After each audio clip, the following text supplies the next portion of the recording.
President Father Jenkins was reelected by the Notre Dame Board of Trustees earlier this year for his third five-year term as president. Notre Dame Television sat down for an exclusive interview featuring your questions. Stay tuned.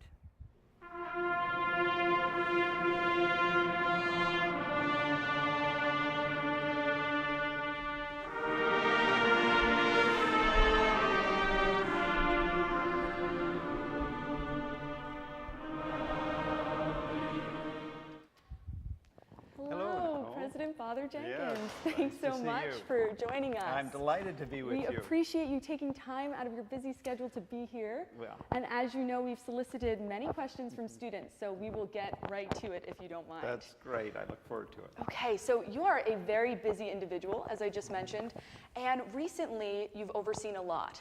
So the core curriculum review, Campus Crossroads, the It's On Us campaign, and remembering the legacy of Father Ted. So I need to know, is this the most challenging time in your presidency? I would not say it's the most challenging time. It's a busy time. There's a lot going on, many good things, but I'd probably pick out a few other times for the most challenging time. What do you think was most challenging? The most challenging time was probably the Obama commencement of 2009 because it became a very national and kind of divisive thing. So I'd say that was the kind of most intensely challenging in a way. I thought it ended well, but it was challenging. Okay. Well, speaking of other somewhat divisive issues on campus, recently Notre Dame has allowed undocumented students to be accepted to the university and subsidize their tuition. How is that decision made, and how has it shaped our student body? Well, several people brought it to our attention that you needed to give a social security number, I think, to apply, which eliminated undocumented people. Right. I don't know that we ever really thought it through, but when it was brought to our attention, we did think it through. And let me tell you why I think it's absolutely appropriate that we accept such students. First, we are a university founded on immigrants.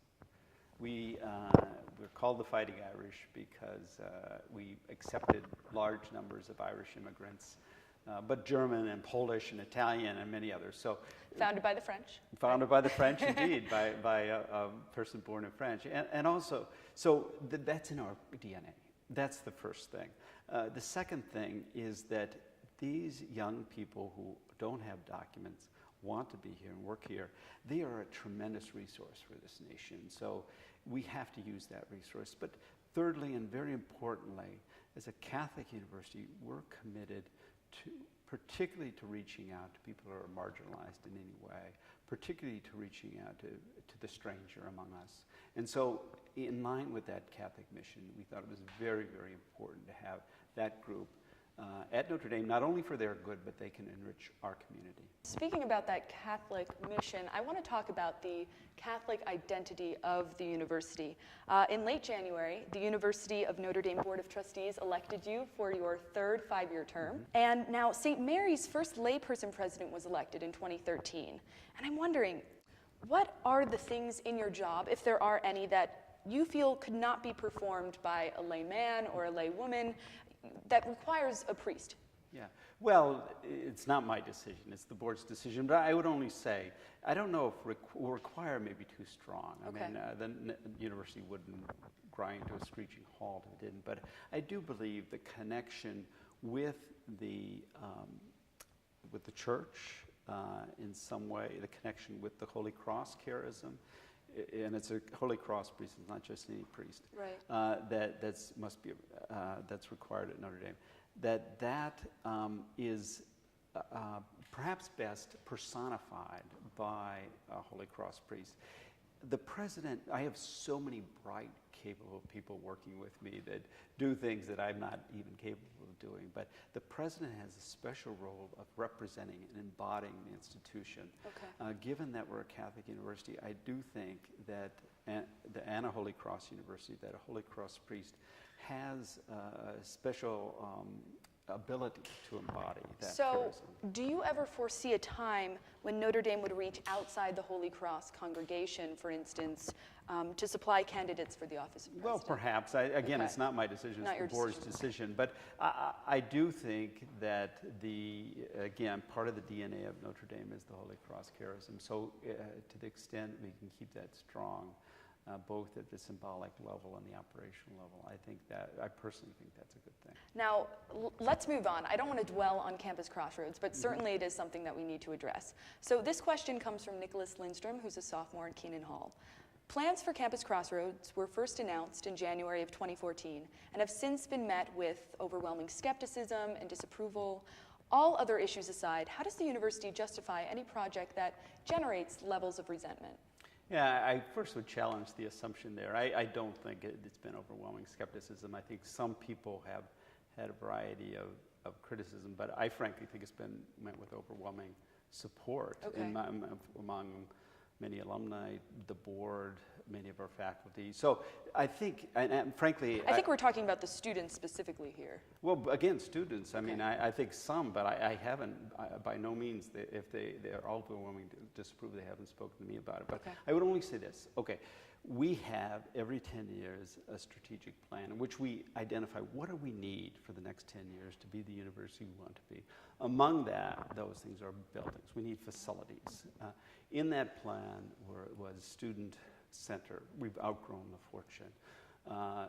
Student athletic, workout facilities. We've outgrown Rolf's. Any student knows that. We needed space for psychology, for anthropology. We needed space for music. We needed space for digital work that your group is doing. So all those were needs. So the question is where to put those. Okay. Our great fear is that we build a campus that has sprawl, and we lose the sense of compactness that allows it to be a pedestrian campus. So what we did, we said, put a mark in the middle of campus, says, okay, what's in a 5-minute walking radius of this? Well, that stadium used maybe 8 times a year is right plunk in the middle of that. So the question was, how can we use that most effectively, that space most effectively? And this was our decision. Now, if there's overwhelming disapproval, I honestly don't understand what the disapproval is. Some people have complained about the cost, but again, those buildings individually would have cost as much as this. And I think there are ways to fund this that would otherwise be available to us, or maybe they don't like the architecture. Fine, architecture is always controversial. Or maybe they don't like the buildings, but again, that's part of the strategic plan. I know that part of the mission is to combine academics with athletics and bring those two together. But, the University of Notre Dame does profit immensely from the sports marketing corporation it has created around the Fighting Irish, and that does help to fund many things on campus. But how do you prevent this from overpowering Notre Dame's mission as an academic institution? Oh, gosh, I don't think that's problematic. I mean, first of all, to correct something, we don't profit dramatically. We break even on our athletic program, more or less. But, I mean, which is a part of our educational mission. But I frankly perhaps don't understand the objection, but I mean, the mere fact that you place it in proximity does not mean that sports overpowers. That stadium is there whether we like it or not. It was placed there in the 1920s by when Newt Rockne was coach, and it's there. And so the question is how you use the space. But I actually don't, I perhaps don't understand the objection, but I don't see any potential that sports is going to overpower. But football does turn a profit. Well, it turns a profit and pays for women's basketball and lacrosse and fencing, and so. But athletics overall doesn't turn. Though some, it has been helpful in providing some operational expenses and in providing financial aid. So I don't want to minimize it, but I think the suggestion you see in the press that we're making millions and millions off athletics is simply false. Okay. Well, thank you for clarifying that. And let's change gears to academics. So the business school is ranked #1 by Bloomberg for several years now. Many see it as Notre Dame's crown jewel. This question comes from Jens Henrik Muntekas, a freshman from Knott Hall, who says, do you think it is a problem that an increasing amount of students choose not to take an education in the liberal arts? Actually, I mean, I think business school is wonderful, and as is all our colleges are. Right.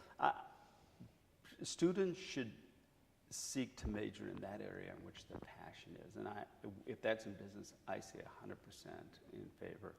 If I have a worry is that there's a tendency I see in recent years to see college as a sort of career path, simply that, and not as sort of opportunity to grow as you being defined what you're really interested in. If someone chooses business, and I'm not saying they are, but if someone chooses business, though they love literature or love theology or whatever, but they choose business because I want to get a job, I think that's a bad choice, and I think it's an unfortunate choice. Okay. I was a philosophy major. I love philosophy. I do love philosophy, and frankly, philosophy helps me every day in Right. this job. And you're a double domer, correct? A double domer. Okay. In this job, which, it's not that I call on Aristotle, in talks necessarily, but it helped me to think, it helped me to write, it helped me to read, understand difficult texts, and that's something that serves me in my administrative work. And I would just say to students, don't choose a major simply to get some specific job. Choose a major because it excites you, because it engages you, and give yourself to it, and you will acquire the skills you need to do whatever you want to do. And speaking of growing, you mentioned growing academics. The Keough School of Global Affairs is in the works as we speak. Now, currently, the top 5 colleges in international relations are on the East and West Coast in proximity to close cities. How do we bring the greatest, brightest minds to our Midwest location? It's a good question, Nicole, because it's a marketing challenge. There is this sort of, in this country and abroad, there's a sort of focus on the coast, the East and West Coast, and the media supports that. But we have found that when we bring students here, they become our spokespeople. They go back and tell their friends, their families, their countries about what a great place Notre Dame is, and that's how we do it. I mean, Notre Dame sells itself if people come here. We have had delegations of university presidents from China, from Latin America, and all are impressed and all go back well. So that's the strategy. Get them here and they'll be impressed. Okay, but it is a challenge nonetheless. Yeah, but challenges are opportunities to do great things. That's very presidential of you. So this question comes from Michael Hanley, who's a senior from St. Edward's Hall. It's a bit different. Michael writes, Notre Dame has fought the United States government on the Affordable Care Act all the way to the Supreme Court because the university believes providing contraceptives, conflicts with Notre Dame's Catholic mission. Now, when Indiana's ban on gay marriage was struck down last October, the university announced it would offer benefits to gay spouses because of the need to obey, quote, relevant civil law. How do you explain the difference of approach on these two issues? Sure. Let me make a few points. First, I applaud the Affordable Care Act in general. Any effort, and I think President Obama and his administration have made this effort to provide health care to those who are in need, particularly the poor, is laudable, and I'm 100% behind it. I applaud the Obama administration for taking that complicated issue on, though I can't comment on all the details. Secondly, the point on which we had a disagreement was an action not by a bureaucratic body, the HHS, to impose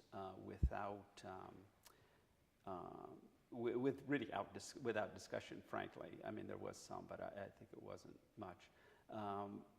A directive that was in conflict with Catholic teaching. Now, that wasn't our decision. That was their decision. Okay. And so that's why we challenged it. It's not the particular issue of contraceptives. It's the general issue of where's the line between government power and authority and the power of religious institutions, in our case, or even individuals to act in accord with the directives of their religion. It's a complicated issue. I mean, I accept there are areas where the government should trump certain religious inclinations, but it should do that at great reluctance and with a maximum of discretion and care to find other means. Now, the Indiana Religious Freedom Act was different, wasn't it? Or I guess it's talking about benefits for gay couples. Yes, I mean, that's correct. that is different. Although if you want, we can talk about the RFRA. But that was a decision by the University of Notre Dame, and embedded in our contract, really, with our employees was, look, if you have a marriage license in the state of Indiana, you get these benefits. Now, there are people who are divorced and remarried who wouldn't be their marriage wouldn't be regularized with the Catholic Church. We have been giving them benefits for decades. Now, why do we do that? Look, it's a pluralistic society. In that case, we make that decision. Now, in this case, we had a decision by the courts that says, look, same-sex couples have a marriage license in Indiana. So we were obliged by our contract to do that. I don't see that as inconsistent. If it's a decision on our part, it's a complex decision. It's a decision we made. It may be wrong, may be right, but it's not a question of the government imposing that decision. In the case of the ACA, it was a matter of the government stepping beyond what we felt was its power. I think our decision is, who are we going to give marital benefits to? That's our decision. We decided, well, look, whether your marriage is recognized by the Catholic Church or not, we're going to give benefits to those who have that marriage license. And, people could argue with that, you shouldn't do that, you should do that, but it's our decision. It's not the government telling us you have to do that. Thank you very much for addressing that.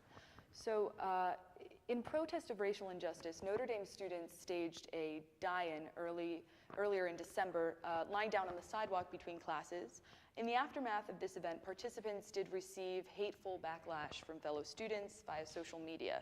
So, Chizo Ekechukwu, a junior from Walsh Hall, asks, why do you not speak out more often about these issues? I've spoken to Chizo about that, and I will repeat what I said to her. I worry a little. I do speak out about the general issues, but about the specific issue of people sending, obnoxious or hateful, whatever messages. I worry that if the president comes and speaks, I think people do that to provoke, to draw attention to themselves. If they could make the president speak every time some, frankly, idiot writes something like that, they have a power over us that I don't want to give them. I think people who say that are often best ignored. They have not made a statement that dignifies a response. And I would tell Chizo, I would tell everyone, let's treat them as they should be treated. Let's ignore them. Let's build the community we want to build. Now, if they do something more violent or obstructionist, then we'll address it. But frankly, people will always say stupid things, and a little bit you don't dignify it with a response sometimes. I'm just wondering, there was an editorial that was written in the Observer called "Upon Hearing You Might Transfer" that was signed by over 180 faculty members. What were your thoughts on that? I read it, and I don't know all the 100, but that's great. I mean, speak up. I don't see any. I mean, I applaud that. I applaud more than the editorial itself the concern for a student. So that's great. Okay.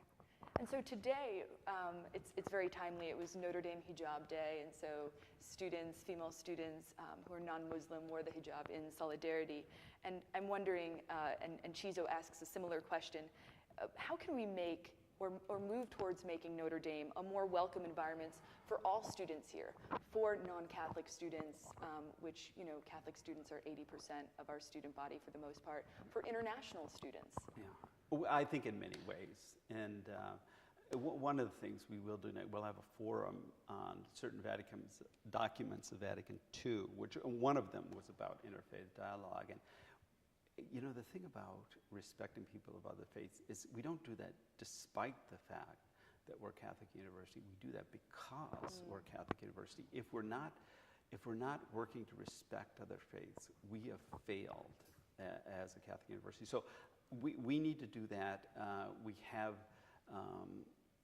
made steps. Well, I think we've made steps in that direction. We need to make more steps to do that. And I think it's a multi-pronged effort. I don't think it's a one action will solve everything. Look, these are problems that are part of our society. We should expect that they're a challenge at Notre Dame.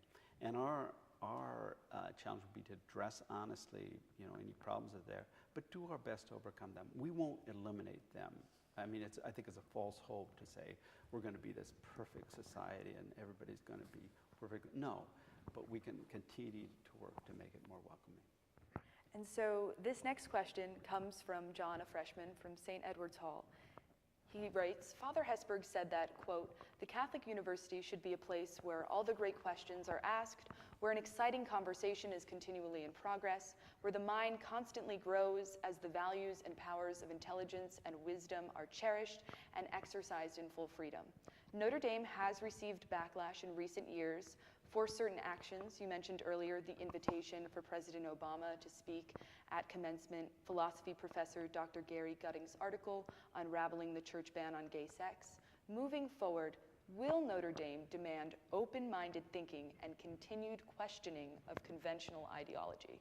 It will, as it always has. I mean, you quote from Father Ted. He was adamant about that. I think we've been adamant about that. We have to be a place where there is discussion. I mean, we're clear about who we are. We're clear about what we stand for as an institution. And within that, to have an open dialogue. Look, the fact that there's backlash is simply an indication that you've hit on an important issue, an issue that people feel strongly about. That shouldn't deter us or make us think that something's wrong. No, that's part of being a university. So how do we do that? How do we stick to our guns and demand this open-minded thinking? Well, what are the strategies? Yeah, I don't think you can demand open-minded thinking. I mean, people can be what they want, but I think what you can do is provide a forum where there is discussion, and that we can continue to try to do. I mean, the great challenge in our society today, and it goes beyond Notre Dame, is a sort of polarization and a sort of mean-spiritedness, a sort of demonization of people. I see that in our politics. I see that everywhere.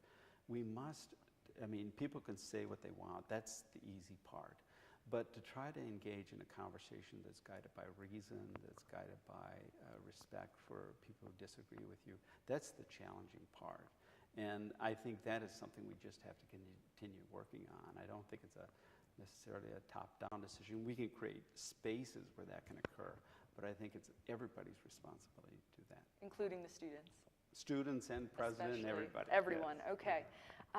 Going along that same line of thinking, Mary Wickard, a senior from Ryan Hall, says, Father Hesburgh's death led to incredible reflection on his life and accomplishments. Bearing that in mind, what do you want your own legacy to be? Oh, gosh. That's a tough comparison with Father Hesburgh. I think to simply continue to move Notre Dame forward, to make it a place that, as we've been discussing, on one hand, is a place that's clear about what it stands for, courageous in standing for that, and being a place committed to inquiry, committed to learning, that can ferment, kind of a discussion that can lead to discovery. So if I can contribute to that, if people say, Father Jenkins' time at Notre Dame, we move forward, we continue that legacy and move forward, that I will be happy with that. Well, good. And I'm personally curious, what was it like serving as university president and having the responsibility of honoring the legacy of Father Ted with his recent passing? It was challenging because it's hard to sum up such a important life in a way that I was asked to do, but it was also deeply moving. Father Ted was not only a mentor, not only a president, he was a good friend, and he was very good to me personally. And so to be able to commemorate him and to see this community so beautifully, and I want to say particularly our students, I think the most moving experience I had in the whole commemoration of Father Ted's life was seeing so many students standing on that cold, very cold day in the procession to the cemetery. There's no greater tribute, I think, that Father Ted would have wanted or appreciated. So that was a powerful experience for me. Yeah, watching all of the students line up. And so as we solicited these questions from students, many of them wanted to know a little bit more about you. And so Yomara Acevedo, a sophomore from Farley Hall, says, I hear you run quite a bit and lead the ROTC kids on a run at the beginning of each school year. When will you run the Holy Half, and what is your personal record for the mile? Yeah. Oh, well, that's a good question. This is the honest answer to that. I did run earlier in my life, but when you get to my age, and I've hit 60, your knees are kind of give out. So I do other things for exercise. Oh, okay. So I don't know if I'll make the Holy Half. I'm sorry to say, but I'll continue running with ROTC. And my record for the mile, I don't know. I ran long distances, so okay. I don't know. Do you have a record that you're particularly proud of, perhaps? Well, I guess this isn't that impressive, but I ran the Chicago Marathon in 3 hours and 40 minutes. That's wow. I mean, just the fact that you were a marathon runner, my goodness, that's great. That's great. I made it. I made it. Great. And so just to finish up here, as the media will continue to paint a picture of this university and its priorities, what don't we hear about, and what is missing from our conversation here today? The thing about Notre Dame is you cannot, Lou Holtz has a great line, it's really good on lines. He says, if you have been at Notre Dame, you don't need an explanation of what it is. If you haven't, no explanation will do. There's truth to that. I think that there is a sense of community here, a sense of spirituality, a sense of faith, a sense of learning that is really remarkable. And I think people appreciate it most after they leave it and aren't here. That exists because of the people that make this place up, students as well as others. And so that is, it's hard to articulate, it's hard to describe, but I hear again and again from people who say they've come to campus and it is just an overwhelming experience of something more, something different. A university, certainly, a great university, of course, but even more than that. And that is the thing that you can't get in the media, but it is true and it's there. We'll just have to invite more press onto campus then. Oh yeah, we will. I mean, yeah, that's right. Well, thank you so much for talking yes, with us today, and we really appreciate your time. Sure. And could I just add, Nicole, that I appreciate your work. I think the students do so very much in terms of the Observer, in terms of NDtv, to try to be a vehicle for communication on this campus. And you shouldn't underestimate your role. I think it's a noble calling to try to tell the story of a place to a community, and you guys do it so well. So just keep doing what you're doing, and know Notre Dame is no more or less than the people that make it up, you, the students. So let's continue together to make Notre Dame what we want it to be, the community we want it to be, the intellectual community, the spiritual community, the social community. I can't do it from my office. All of us need to do it. So I thank you for your efforts and just encourage all the students to continue to work with us to make this the great place it is and will continue to be. Well, thank you so much. That's so humbling. Thanks. I appreciate it, Nicole.